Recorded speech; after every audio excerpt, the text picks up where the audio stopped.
تزايدت التكهنات في كوريا الشمالية بشأن واقعة اختفاء أحد أبرز مساعد الرئيس الكوري كيم جونغ أون منذ شهر أكتوبر الماضي، وتعددت سيناريوهات ظروف اختفاء الجنرال وانغ بونغ سو وفقا لأولو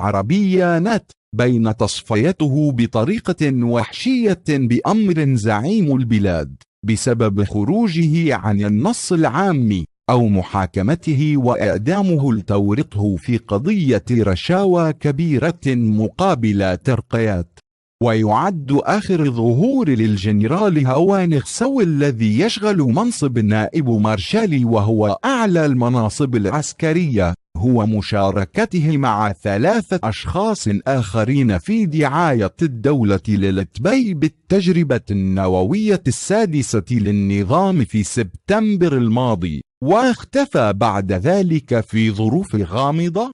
تزايد